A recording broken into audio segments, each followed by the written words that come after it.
15వ అధ్యాయము మొదటి 8 వచనాలు మనం చదువుకున్నాము. 8వ వచనాన్ని చదువుతున్నాను, గమనించండి. మీరు బహుగా ఫలించుట వలన నా తండ్రి మహిమపరచబడును, ఇందువలన మీరు నా శిష్యులగుదురు.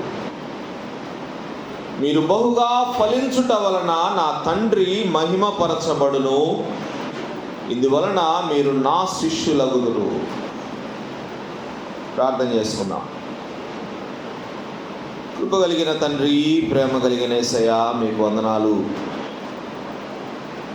ఉదయకాలము మీ వాక్యమును ధ్యానించు భాగ్యము మాకు అనుగ్రహించినారు. అందుని బట్టి మిమ్మల్ని స్తుతిస్తున్నాం. నాయనా, మీ జీవము గల వాక్కులను నాయనా మీరు మాతో మాట్లాడుచుండగా నాయనా మేము మీ మాటలను కేవలము వినుట మాత్రము కాక వాక్యమును హృదయములో భద్రపరుచుకొని వాక్యమును గైకొని జీవించుటకు మీ కృపను మా అందరికీ దయచేయమని వేడుకుంటున్నాం. పిలువబడిన మీ దీనదాసుని నోటి మాటలు, హృదయ ధ్యానము మీ దృష్టికి అంగీకారముగా చేయమని, బిడ్డలందరినీ ప్రభువా మీ ఆధీనములో ఉంచుకొనుమని సాతాను అంధకార శక్తులను బంధిస్తూ యేసయ్య అతి పరిశుద్ధ నామములో అడిగి వేడుకుంటున్నాము తండ్రి, ఆమేన్.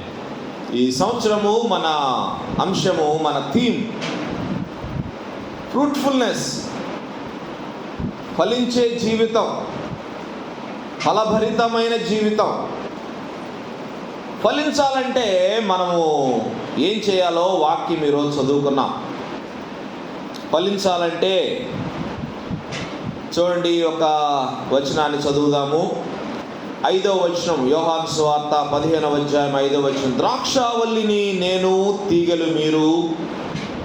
ఎవరు నా యందు నిలిచి ఉండునో, నేను ఎవని యందు నిలిచి ఉండునో వారు బహుగా ఫలిస్తారు. ప్రభువునందు నిలిచి ఉండాలా, ప్రభువు మనలో ఉండాలా, మనతో ఉండాలా. అలాంటప్పుడు మాత్రమే మనం ఫలించగలం, బహుగా ఫలించగలం. బహుగా ఫలించటానికి మరి దేవుడు మనకు అనుగ్రహించిన పరిచర్యలలో పర్సనల్ ఎవాంజలిజం అనేది చాలా ప్రాముఖ్యమైన పరిచర్య. ఈ పర్సనల్ ఎవాంజలిజం ద్వారా మనము బహుగా ఫలించగలం, బహుగా ఫలించగలం. కాబట్టి ఇది దేవుని చిత్తానుసారమైన పరిచర్య. ఈ వ్యక్తిగత స్వార్థీకరణ అనేది it is God's will and desire for each and every child of God. దేవుని బిడ్డల విషయంలో ఇది దేవుని చిత్తము, దేవుని కోరిక, దేవుని సంకల్పం. దేవుడు మరి ఆయన బిడ్డలందరూ బహుగా ఫలించాలని కోరుకునే దేవుడు. మరి తల్లిదండ్రులముగా మన బిడ్డలు మరి మంచి స్థాయికి వెళ్ళాలని మనం కోరుకోమా? బహుగా వాళ్ళు డెవలప్ అవ్వాలని, అభివృద్ధి చెందాలని కోరుకోమా? నాకంటే మాకంటే ఉన్నత స్థితిలో నా బిడ్డలు ఉండాలని కోరుకోమా? కానీ దేవుడు తనకంటే ఉన్నత స్థితిలో మనం ఉండలేం, కానీ తన బిడ్డలుగా ఉండాలని కోరుకుంటాడు. తన బిడ్డలుగా బహుగా ఫలించేవారుగా ఉండాలని కోరుకుంటాడు. అందుకనే ఆయన శిష్యులతో చెప్పిన మాటలు ఇవన్నీ. ఆయన శిష్యులకు ఆయన చెప్తున్నాడు, మీరు బహుగా ఫలించుట వలన నా తండ్రి మహిమపరచబడతాడు, అప్పుడు మీరు నా శిష్యులు అవుతారు. శిష్యులు అవ్వటం ఏదో ఈజీ ప్రాసెస్ కాదు, అదేదో సాదా సీదాగా జరిగిపోయే పని కాదు. It's a long process. ఒక శిష్యుడు తయారవ్వాలంటే ప్రభువుతో ఆ సహవాసము, ప్రభువుతో ఆ సాన్నిహిత్యము మెయింటైన్ చేయాలా, కంటిన్యూస్గా, కాన్స్టెంట్గా. ఏదో ఒక పూట ప్రభువుతో సహవాసం చేసి, ఒక పూట ప్రభువుకి ప్రార్థన చేసి మరి నేను శిష్యుడును శిష్యురాలను అనుకుంటే మనం పొరపాటు చేస్తున్నాం. అది కాదు. It's a constant process. అది ప్రతిరోజు, ప్రతి క్షణము జరగవలసిన ఒక ప్రాసెస్ అన్నమాట. ఈ ప్రాసెస్లో మనము దేవుని చిత్తానుసారముగా నడుచుకోవడం అనేది ప్రాముఖ్యం. ఆయన బిడ్డల విషయంలో ఇది దేవుని కోరిక అని చెప్పాను. ఇది కోరిక. ఆయన బిడ్డలు బహుగా ఫలించాలి, తన బిడ్డలందరూ బహుగా ఫలించాలి, తద్వారా దేవుడు మహిమపరచబడాలి. ఇది దేవుని కోరిక, ఇది దేవుని సంకల్పం, ఇది దేవుని సంకల్పము, ఇది దేవుని ఏర్పాటు, ఇది దేవుని చిత్తము అని తెలియజేయటానికి కొన్ని కారణాలు బైబిల్ గ్రంథంలో ఉన్నవని నేను జ్ఞాపకం చేస్తూ వచ్చాను. ఎన్నున్నాయి కారణాలు? 14 కారణాలు ఉన్నాయి. ఇప్పటి వరకు ఎన్ని నేర్చుకున్నాం? 3 కారణాలు నేర్చుకోగలిగాం. మొదటిది ఏంటి చెప్పండి? ఎంతోమంది పాపులు నశించిపోతూ ఉన్నారు. Sinners are perishing, so we have to do this ministry. ఎంతోమంది పాపులు మన కళ్ళ ఎదుట నశించిపోతా ఉన్నారు. వారి పాపములలోనే వారు మరణిస్తూ ఉన్నారు. పాపమునకొచ్చు జీతము మరణము. మరణము సామాన్యమైన, సహజమైన, శారీరకమైన మరణం అయితే పర్వాలేదు, కానీ they are going for the second death. రెండవ మరణానికి వారు వెళ్తా ఉన్నారు. రెండవ మరణం అంటే నరకము, అగ్నిగుండము, శాశ్వతమైన మరణము.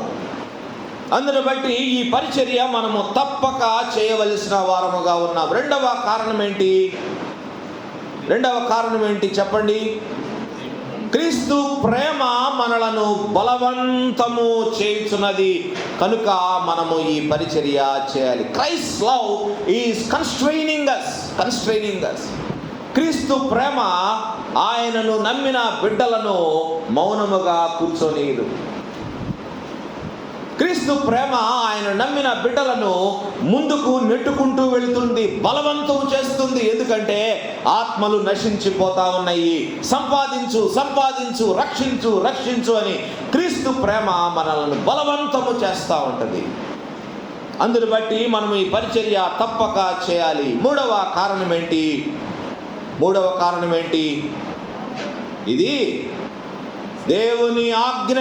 ఇది దేవుని ఆజ్ఞ కనుక మనము ఈ పరిచర్యను తప్పకుండా చేయాలి. It's God's commandment. సలహా కాదు, సూచన కాదు, రిక్వెస్ట్ కాదు. ఇది దేవుడు మనల్ని బతిమాలుకోవటం లేదు. దేవుడు మనకు ఆజ్ఞాపిస్తా ఉన్నాడు. It is a commandment, great commandment. You have to do this, that's all. No exemptions. It is mandatory. మనం తప్పకుండా చేయవలసిన పని. దేవుని ఆజ్ఞ పాటించకపోతే, దేవుని ఆజ్ఞకు అవిధేయులమైతే, దేవుని ఆజ్ఞను అతిక్రమిస్తే ఏమవుతుంది? పాపమును మనము మూటగట్టుకుంటాం. అన్నీ తెలిసి పాపమును మూటగట్టుకుంటామా? అన్నీ తెలిసి ఎవరు కట్టుకుంటారు పాపాన్ని మూటగట్టుకోవడానికి చాలా దారులు ఉన్నాయి.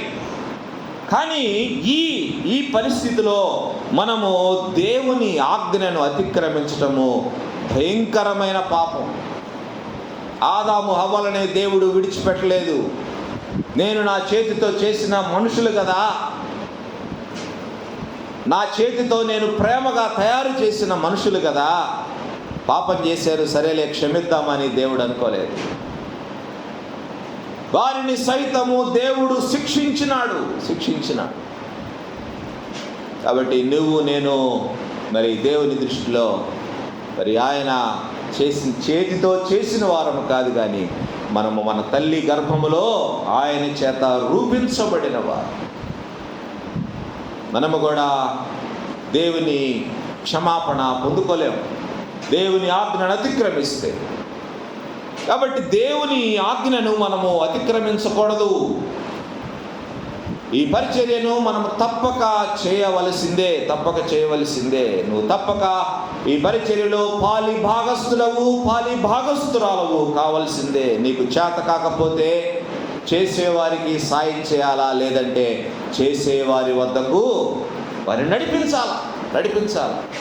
నాకు చేత కాదు, నేను మాట్లాడలేను, నేను పరిచర్య చేయలేను, నాకు మాటలు రావు, ప్రభు గురించి ఏ విధంగా చెప్పాలో నాకు చేత కాదు అంటే అది ఎవరికి చేతవునో వారి దగ్గరికి నడిపించాలి కనీసం. ఆ విధంగా ఈ పరిచర్యలో మనం పాలి భాగస్థులం అవ్వాలి. Why we should be soul winners. ఎందుకు మనము ఆత్మలు సంపాదించాలా? ఎందుకు ఆత్మల సంపాదకులము మనం కావాలా? 4వ కారణాన్ని ఈరోజు మీతో పంచుకోవాలని ఆశపడుతూ ఉన్నాను. కొరింథీ 2వ పత్రిక 5వ అధ్యాయము 20వ వచనము, కావున దేవుడు మా ద్వారా వేడుకొనినట్లు మేము క్రీస్తుకు రాయబారులమై దేవునితో సమాధాన పడుడి అని క్రీస్తు పక్షముగా మిమ్మును బ్రతిమాలు కొనుచున్నాము. We are the ambassadors for Christ. క్రీస్తుకు రాయబారులము మనము కనుక మనం ఈ పరిచర్య తప్పకుండా చేయవలసిందే. మరొకరి పక్షముగా మరొకరితో మాట్లాడేవాడు రాయబారి. మరొకరి పక్షంగా మరొకరితో మాట్లాడేవాడు రాయబారి. దేశాలకు రాయబారులు ఉంటారు. మనుషులకు మధ్య ఎవరన్నా మరి మాటలు అటు ఇటు పంచేవాళ్ళు ఉంటే వారిని రాయబారి అని పిలవం. కానీ చిన్న చిన్న మాటలు వాటికి మనం వాడతాం. కానీ రాయబారి, అంబాసిడర్ అనే మాట కేవలము ఎవరికి ఎక్కువగా వాడతారంటే దేశాల మధ్య ఉండేవారికి, ఒక దేశాన్ని రిప్రజెంట్ చేసే వాళ్ళకి. రష్యాని రిప్రజెంట్ చేసేవాళ్ళు ఇండియాలో ఉంటారు, ఇండియాని రిప్రజెంట్ చేసేవాళ్ళు అమెరికాలో ఉంటారు. అంటే ఒక దేశం అంటే కోటాను కోట్ల ప్రజల పక్షముగా ఒక్క వ్యక్తి ఆ దేశములో ఉండి మన దేశ పక్షముగా మాట్లాడుతూ ఉంటాడు, రాయబారాలు నడుపుతూ ఉంటాడు. అక్కడి సంగతులు ఇక్కడికి, ఇక్కడ సంగతులు అక్కడికి, మన మధ్య ఉండవలసిన సంబంధ బాంధవ్యాలని చక్కగా మరి శాంతముగా ఉంచటానికి ప్రయత్నం చేస్తూ ఉంటాడు రాయబారి. కాబట్టి మరి క్రైస్తవులకు, దేవుని నమ్మిన బిడ్డలకు మరి ఇటువంటి టైటిల్ ఎందుకు ఇవ్వబడింది? మనం కేవలము మనుషులకేగా సువార్త చెప్పేది. మరి ఎందుకు ఇంత పెద్ద మాట వాడబడింది? రాయబారి, అంబాసిడర్ అనే మాట ఎందుకు వాడబడింది? ఎందుకు చెప్పండి? ఒక లోక సంబంధమైన ఒక వ్యక్తికి, పరలోక సంబంధమైన దేవునికి మధ్యవర్తులం మనం. ఎంత గొప్ప సంగతి! What a great privilege it is. ఎంత గొప్ప సంగతి! దేవునికి దేశాలకి అధిపతులు ఉంటారు, కానీ మరి పరలోక రాజ్యానికి సంబంధించిన దేవునికి మానవునికి మధ్యవర్తులం మనం. దేవునికి మానవునికి మధ్య రాయబారులం మనం.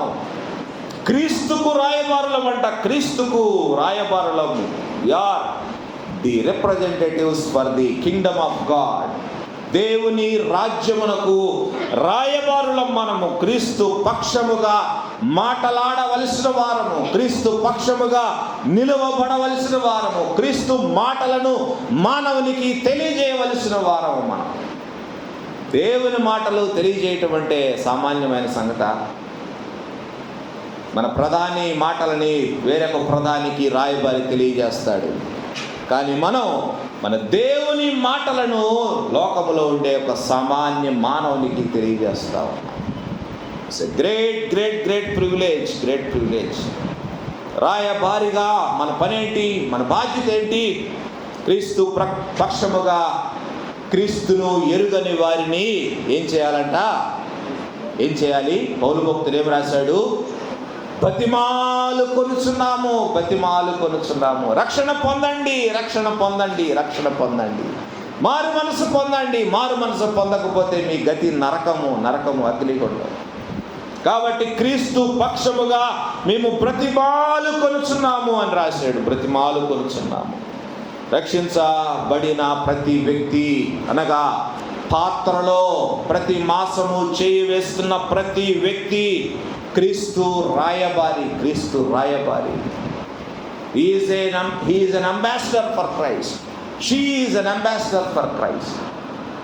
You are an ambassador for Christ. క్రీస్తుకు రాయబారి. నువ్వు పాత్రలో చేయి వేస్తున్నావు అంటే నీవు క్రీస్తుకు రాయబారిగా ఆ పని నువ్వు చేయవలసిందే. It is mandatory. తప్పించుకునే అవకాశం లేదు. చాలామంది పాత్రలో చేయి వేస్తారు, మళ్ళీ నెల దాకా ఏమీ గుర్తుకురావు వాళ్ళకి. మళ్ళీ ప్రకటన చేసిన దాకా వాళ్ళకి ఆ సంగతే మర్చిపోతారు. కాబట్టి క్రీస్తుకు రాయబారులముగా మనము మౌనముగా ఉండటానికి వీలు లేదు. We have to keep going. We have to tell the good news of Jesus Christ to each and everyone we meet in a day. ప్రతి ఒక్కరికి సువార్త చెప్పవలసిన వారము. ప్రతిదినము దేవుడు ఎన్నో అవకాశాలు దేవుడు మనకు అనుగ్రహిస్తూ ఉంటారు. ఎన్నో రీతులుగా ప్రభువు మనల్ని నడిపిస్తూ ఉంటారు. ఎంతో మందిని మన దృష్టిలోకి తీసుకొస్తూ ఉంటారు. ఎంతో మందిని మనకు పరిచయం చేస్తూ ఉంటారు. ఎంతో మందిని మన ఎదుటకు, మన కళ్ళ ఎదుటకు తీసుకొని వస్తూ ఉంటారు. ఎవరికైనా సువార్త చెప్పగలుగుతున్నావా? ఎవరితోనైనా దేవుని మాటలను పంచుకొనగలుగుతున్నావా?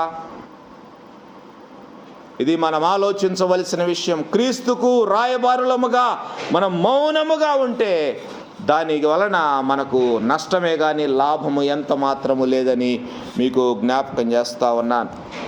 దేవునితో సమాధాన పడండి అని మనం బ్రతిమలాడాలంట. ఎందుకు బ్రతిమలాడాలంట?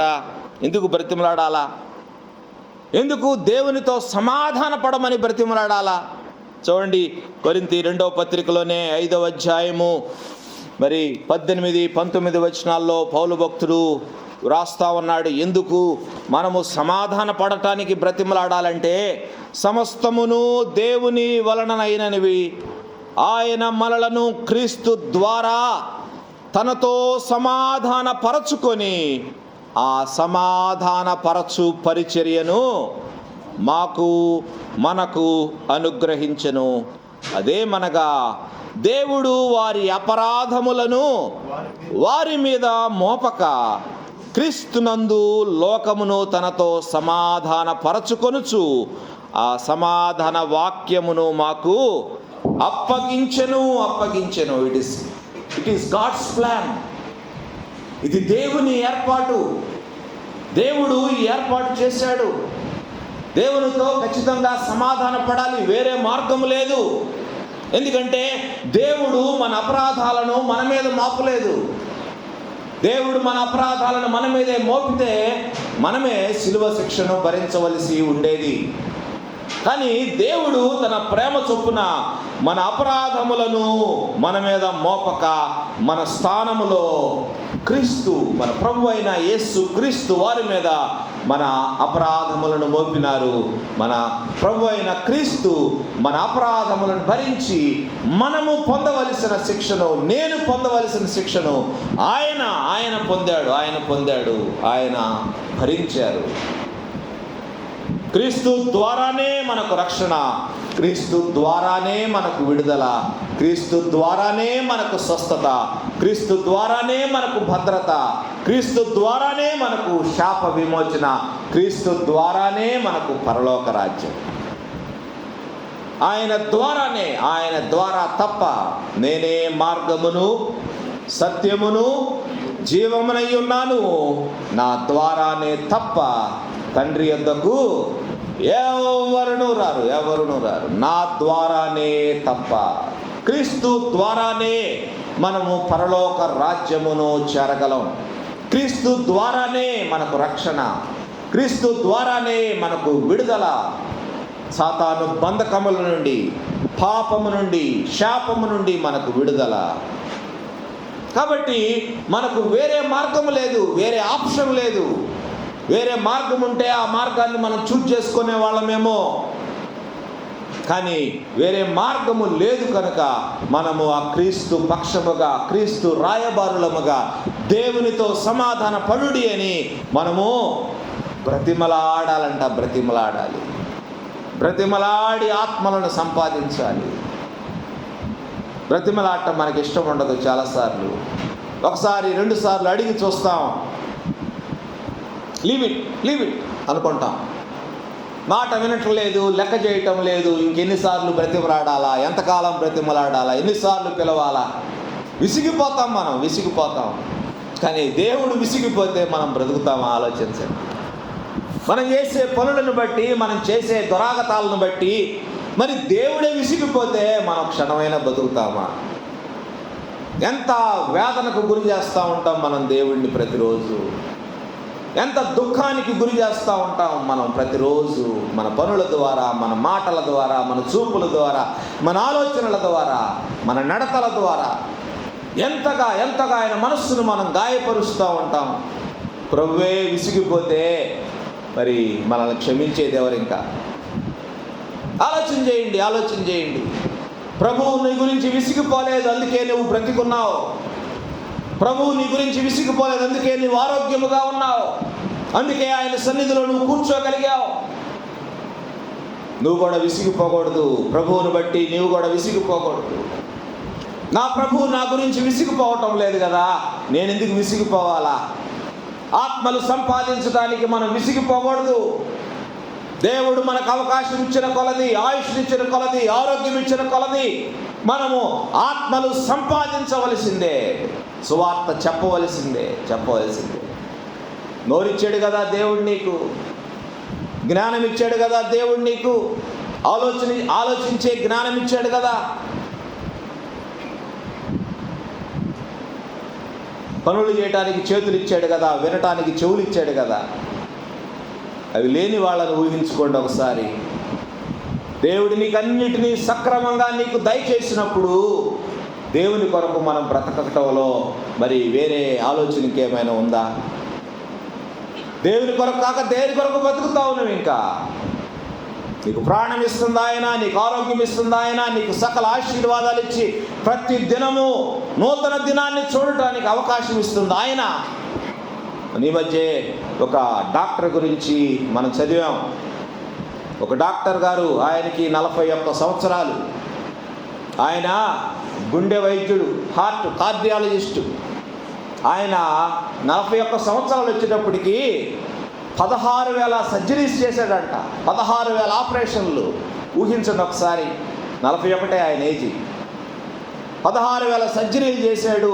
హార్ట్ హెల్త్ గురించి అనేక సెమినార్లు ఆయన కండక్ట్ చేశాడంట. అనేక మందికి గుండెని ఇట్లా కాపాడుకోవాలి, అట్లా కాపాడుకోవాలని సెమినార్స్ అరేంజ్ చేసి మరి అవగాహన కార్యక్రమాలు అరేంజ్ చేసి చేస్తూ ఉన్నాడంట. రోజుట్లాగే నిద్రపోయాడు అన్నీ ముగించుకొని. ఉదయం 6 గంటలకి ప్రతిరోజు లేస్తాడంట ఆయన. 6 గంటలకి ఆ రోజు లేవలా. ఏంట్రా ఇంతసేపు లేవలేదని వాళ్ళ తల్లిదండ్రులు మరెవరో వెళ్ళి లేపడానికి ట్రై చేస్తే అప్పటికి ఆయన చనిపోయాడు. హార్ట్ అటాక్, నిద్రలోనే హార్ట్ అటాక్ వచ్చింది, నిద్రలోనే చనిపోయాడు. కాబట్టి మన జీవితము చాలా చాలా క్షణభంగురమైన జీవితం. పడుకోవటమే మనకు తెలుసు, కానీ లేపగలిగిన వాడు దేవుడొక్కడే. పడుకున్నప్పుడు ఏం జరుగుద్దో మనకు తెలియదు. కాబట్టి మనం లేచి ఉన్నాము, ప్రాణంతో లేస్తున్నామంటే దేవుని కృప. కాబట్టి దేవుని కొరకు కాక దేని కొరకు బ్రతుకుతావు నువ్వు? ఇంకా నీకు ఆయన ఆరోగ్యం ఇస్తున్నాడు, ప్రాణం ఇస్తున్నాడు, ఆయుష్ పొడిగిస్తా ఉన్నాడు. ఆయన కొరకే నువ్వు బ్రతకాలా.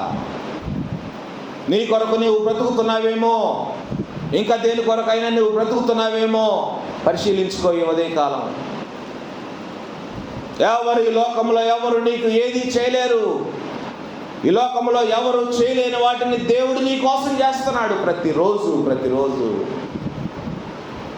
ఆయనకు కృతజ్ఞత కలిగి మనం జీవించాలా.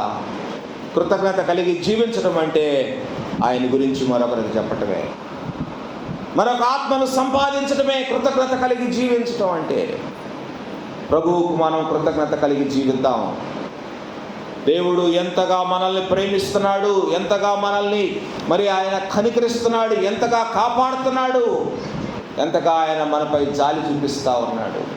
పోనీలే పాపం, ఇంకా తెలుసుకుంటుందిలే, ఇంకొక అవకాశం ఇద్దామని దేవుడు జాలి పడుటను బట్టే మనం ఈరోజు ఇంకా బ్రతికుండగలుగుతున్నాం. దేవుడిచ్చిన అవకాశాలు పోగొట్టుకోవద్దు, అశ్రద్ధ చేయవద్దు, నిర్లక్ష్యం చేయవద్దు. దేవుడిచ్చిన అవకాశాలు మనం సద్వినియోగం చేసుకుందాం. దేవుడిస్తున్న ప్రతి అవకాశం మనం సద్వినియోగం చేసుకుందాం. చూడండి, ఇంకా క్రీస్తునందు విశ్వాసం ఉంచిన వారు మరి ఏ విధముగా మారతారో ఇదే అధ్యాయంలో రాశాడు. చూడండి, 17వ వచనములో, కొరింథీ 2వ పత్రిక 5వ అధ్యాయం 17వ వచనంలో, కాగా ఎవరైనాను క్రీస్తునందు ఉన్న ఎడల వారు నూతన సృష్టి, పాతవి గతించెను. క్రీస్తునందు విశ్వాసం ఉంచిన వారు నూతన సృష్టిగా మారతారు. పాతవి గతిస్తాయి. క్రీస్తునందు విశ్వాసం ఉంచిన వారికి మరణము లేదు, వారికి నిత్య జీవమును దేవుడు వాగ్దానము చేస్తా ఉన్నారు. వారు మరణములో నుండి జీవములోనికి దాటి ఉన్నారు. We have to speak for Christ. We have to speak on behalf of Christ. క్రీస్తు పక్షముగా, క్రీస్తు కొరకు మనము నిలవబడవలసిన వారము. క్రీస్తు కొరకు మనం మాట్లాడవలసిన వారము. క్రీస్తుని గురించి బాగుగా ఎరిగిన నీవు, క్రీస్తు యొక్క ఆశీర్వాదములను పొందుకుంటున్న నీవు, క్రీస్తు చేత ఎన్నో మేలులు ప్రతి దినము అనుభవిస్తున్న నీవు, మరి క్రీస్తునందు విశ్వాసకముంచకపోతే ఏమవుతుందో ఎరిగిన నీవు, క్రీస్తుని గురించి చెప్పకపోతే, క్రీస్తుని గురించి చెప్పక నోరు మూసుకొని మౌనముగా ఉంటే ఎంత నష్టమో ఆలోచించావా ఎప్పుడైనా? ఎరిగిన నీవే చెప్పకపోతే ఇంకెవరు చెప్తారు? క్రీస్తును నమ్మకపోతే వారి గతి నరకమని నీకు తెలీదా? తెలుసు, నీకు తెలుసు. అన్నీ ఎరిగిన నీవు మాట్లాడకపోతే, నీవు మౌనముగా ఉంటే ఎవరు మాట్లాడతారు? యేసయ్య అందుకే కదా ఈ పని మనకు అప్పగించాడు. ఇంకెవరెవరో చేసే పని అయితే వాళ్ళకే అప్పగించేవాడు కదా. నీవు నేను చేస్తామనే కదా ఈ పని దేవుడు మనకు అప్పగించినాడు. నీ చుట్టూ నశించిపోతున్న వాళ్ళకి ఎవరు చెప్తారు నువ్వు కాకపోతే? నీకు తెలిసిన వారికి నువ్వు కాకపోతే ఎవరు చెప్తారు?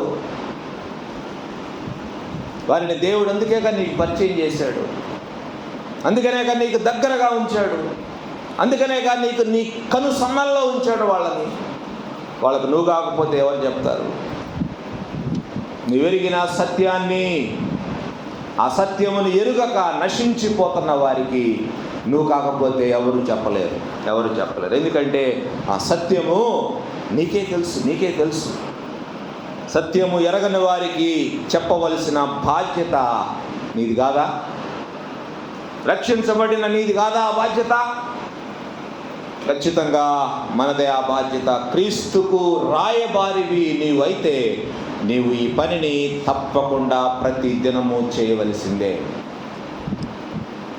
ఖచ్చితంగా క్రీస్తుకు రాయబారులం మనము. తర్వాత మరొక కారణాన్ని మనం చూద్దాం. మరొక కారణము ఎందుకు ఈ పరిచర్య మనం చేయాలి. Why should we be soul winners? ఎందుకంటే చూడండి, రోమాపత్రిక 1వ అధ్యాయము 14వ వచనములో, రోమాపత్రిక 1వ అధ్యాయం 14వ వచనములో పౌలు భక్తుడు అంటున్నాడు, గ్రీసు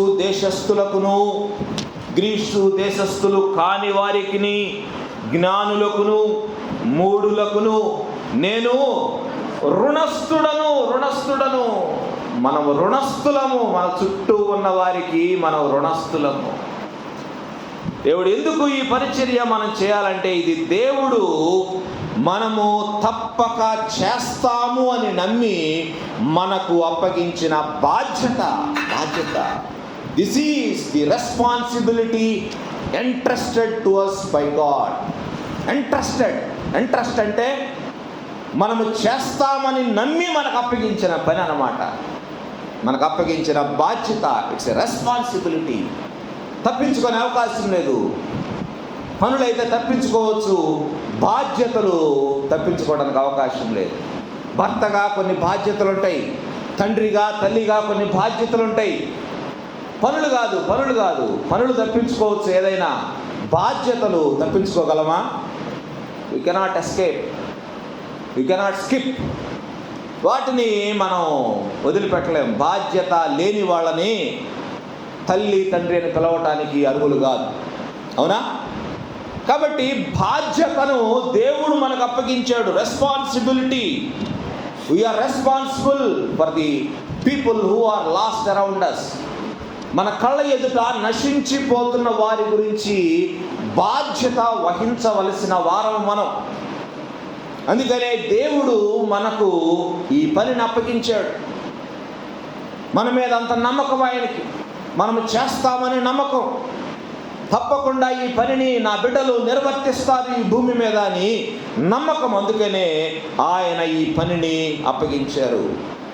నాకెందుకులే, నాకేమొచ్చుద్దులే, నాకేం లాభములే అని మనం తప్పించుకునే అవకాశం లేదు ఈ బాధ్యత నుంచి. మనం తప్పక చేయవలసిన పని. అందుకనే పౌలు భక్తుడు నేను రుణస్థుడను అంటున్నాడు. ఏముంది ఆయనకి రుణం, వాళ్ళకి ఈయనకి సంబంధం ఏంటి? కానీ నేను గ్రీసు దేశస్థులు కాని వారికి, జ్ఞానులకు, మూఢులకు కూడా నేను రుణస్థుడను. నీకు బాగా తెలిసిన వ్యక్తి, ఒక వ్యక్తి నరకానికి వెళ్తున్నాడంటే వాని యొక్క రక్తాపరాధము ఎవరి మీద మోపబడుద్దో తెలుసా? ఎవరి మీద? నా మీద. నాకు తెలిసిన వ్యక్తి నా కళ్ళ ఎదురుగా నరకానికి వెళ్ళిపోతున్నాడు, నా కళ్ళ ఎదురుగా నాశనం అయిపోతున్నాడంటే వాని యొక్క రక్తాపరాధము నా మీదే తప్పకుండా ఉంటుంది. రక్తాపరాధం చూడండి. ఈ విషయాన్ని తేటపరచడానికి బైబిల్ గ్రంథంలో 2 వచనాలు నేను మీకు జ్ఞాపకం చేస్తాను. రక్తాపరాధము మన మీద, నా మీద మోపబడుతుంది. అంతేకాదు దేవుని న్యాయ పీఠము ఎదుట నిలువబడి నేనే దానికి సమాధానము చెప్పవలసి ఉంటుంది. ఎహెజ్కేలు 33:8 తీసారా?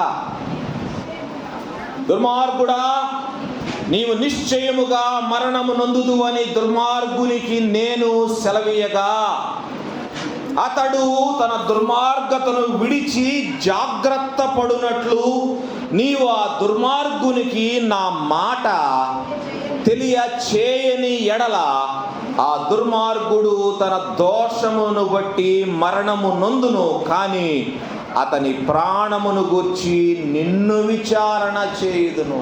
Be careful. అతని ప్రాణమును బట్టి ఎవరిని విచారణ చేస్తాడు? నన్ను విచారణ చేస్తాడు. జాగ్రత్త. నన్ను విచారణ చేస్తాడు. జాగ్రత్త. దుర్మార్గుడే. దేవుడు శిక్ష విధించాడు, నిజమే. కానీ ఆ దుర్మార్గుడు మారు మనసు పొందుటకు నీవు దేవుని మాట చెప్పకపోతే వాని దుర్మార్గతను బట్టి వాడు మరణమవుతాడు. కానీ వాని మరణమునకు మూల్యము మనం చెల్లించవలసి ఉంటుంది. నీవు చెల్లించవలసి ఉంటుంది. దానికి లెక్క దేవునికి నేను అప్పచెప్పవలసి ఉంటుంది. అందుకనే ఈ పరిచర్య మనం తప్పకుండా చేయాలా. నీ కళ్ళ ఎదుట తిరుగుతున్న వారి గురించి ఆలోచించేయి. నీ కళ్ళ ఎదుట లేకపోతే ప్రతి దినము నీతో మాట్లాడుతున్న వారి గురించి ఆలోచించేయి. వారిలో ప్రభువుని ఎరుగని వారెవరో వారితో మాట్లాడటానికి ప్రయత్నించు. ప్రభువు మాట తెలియజేయడానికి ప్రయత్నించు. దేవుడే శిక్షించినప్పుడు నాకెందుకులే అని వదిలేయద్దు. దేవుడు శిక్షించిన వానికి సరైన మార్గము చూపించవలసినది నీవు నేనే. రక్షించబడిన నీవు నేనే.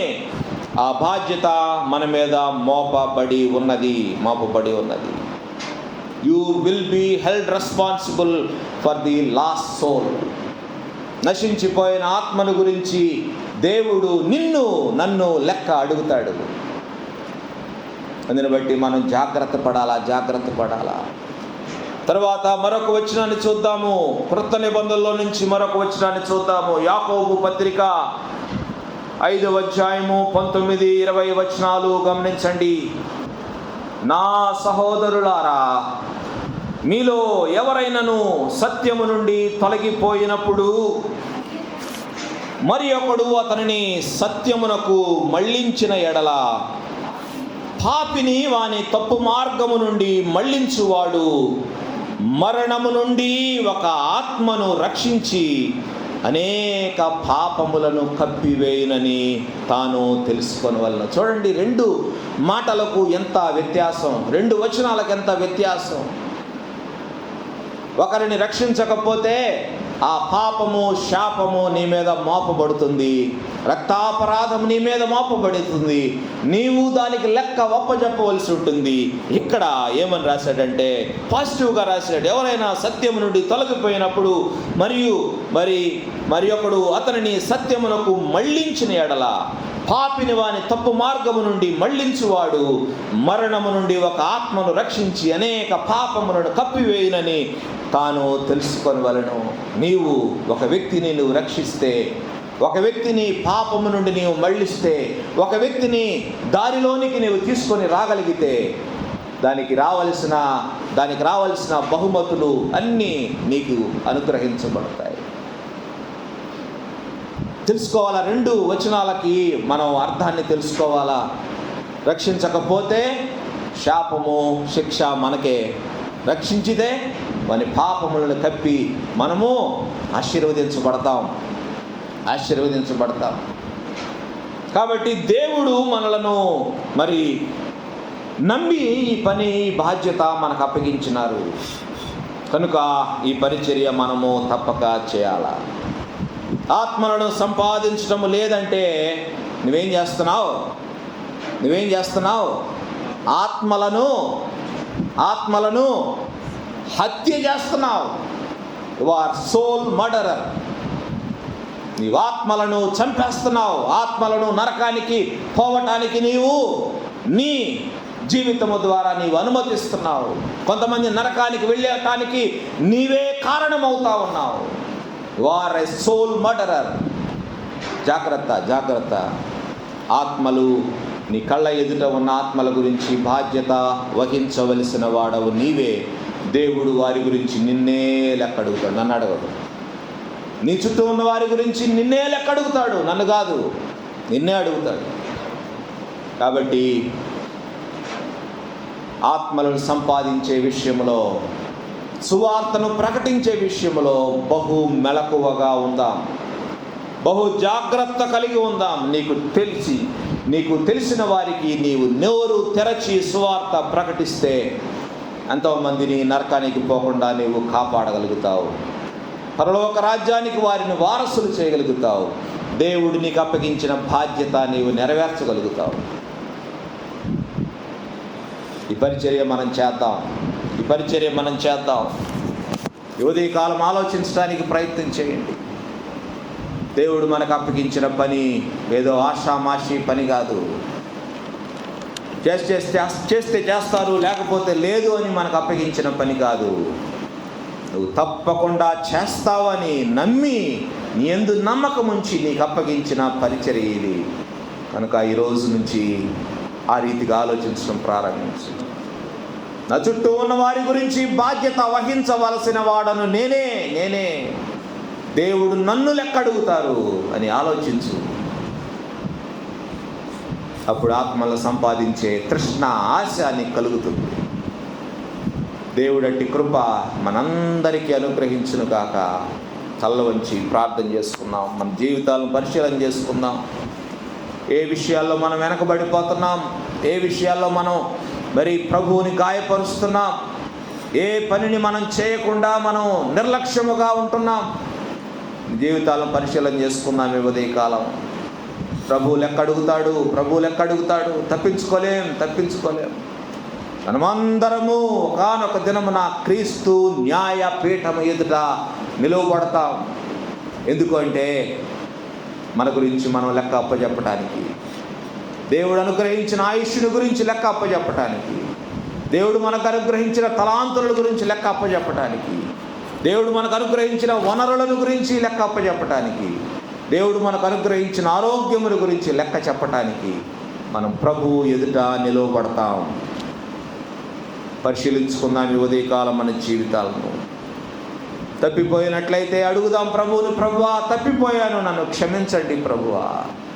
నీ ఆజ్ఞను పాటించకుండా నేను వెనకడుగు వేశాను, నన్ను క్షమించండి ప్రభువా. ఎన్నో రీతులుగా మీ మనసును గాయపరిచాను ప్రభువా, నన్ను క్షమించండి అని అడుగుదాం ఉదయకాలం. దేవుడు మనలను క్షమించుటకు సిద్ధమైన మనస్సు కలిగిన వాడు. క్షమిస్తారు. ఇకనైనా ఆత్మల పట్ల భారము కలిగి మనం బ్రతకటానికి ప్రయాసపడదాం. ప్రార్థన చేద్దాం. ప్రేమ కలిగిన తండ్రి, కృప కలిగిన మా యేసయ్య, మీకు వందనాలు నాయన. మీ ఆజ్ఞను అతిక్రమించి మేము పాపము చేస్తూ ఉన్నాము నాయన. దయతో క్షమించండి. అయినా మరి ఎంతోమంది మా కళ్ళ ఎదుట నశించిపోతా ఉన్నారు, నరకానికి వెళ్ళిపోతా ఉన్నారు నాయన. ఇది మీ ఆజ్ఞ కనుక మేము తప్పకుండా ఈ పని చేయటానికి నాయన మమ్మల్ని పురికొల్పండి. ఆశను, తృష్ణను మాకు పుట్టించమని వేడుకుంటున్నాం ప్రభువా. మాకు అప్పగించిన ఈ భారమును ప్రభువా మేము మరి నిర్లక్ష్యముగా దానిని చేయకుండా, దానిని దాటవేయకుండా అయినా మేము ఆ పనిని మా చేతనైనంత వరకు మేము చేయడానికి మీ కృపను మాకు దయచేయండి. ఆత్మల పట్ల భారమును మాకు పుట్టించమని వేడుకుంటున్నాం నాయన. ఈ వ్యక్తిగత స్వార్థీకరణ పరిచర్యను ప్రతి దినము మేము చేస్తూ మిమ్మల్ని సంతోషపెట్టేవారముగా, మిమ్మల్ని మహిమపరిచేవారముగా మేము ఉండటానికి మాకు సహాయం చేయమని వేడుకుంటూ, మీ మెండైన దీవెనలు ఇక్కడున్న ప్రతి ఒక్కరిపై కుమ్మరించమని వేడుకుంటూ, ఆత్మల పట్ల భారము కలిగి అయినా మీరాకడ కొరకు కొంతమందిని సంపాదించుటకు తీర్మానం చేసుకున్న ప్రతి ఒక్క బిడ్డకు మీ సహాయమును, మీ నడిపింపును, మీ కాపుదలను, మీ భద్రతను అనుగ్రహించమని వేడుకుంటూ, ఇంకా రక్షించబడని వ్యక్తులను మీ వైపు ఆకర్షించుకొనమని ఆయన, ఇంకా లోబడకుండా తమ హృదయాలను కఠినపరచుకుంటూ ఉంటే వారి హృదయాలను మెత్తన చేయమని, మీ చిత్తమైతే మరొక అవకాశం వారికి దయచేయమని వేడుకుంటూ, మా ప్రభువును రక్షకుడైన యేసయ్య అతి పరిశుద్ధ నామములో విన్నపములు అడిగి వేడుకుంటున్నాము తండ్రి. ఆమేన్.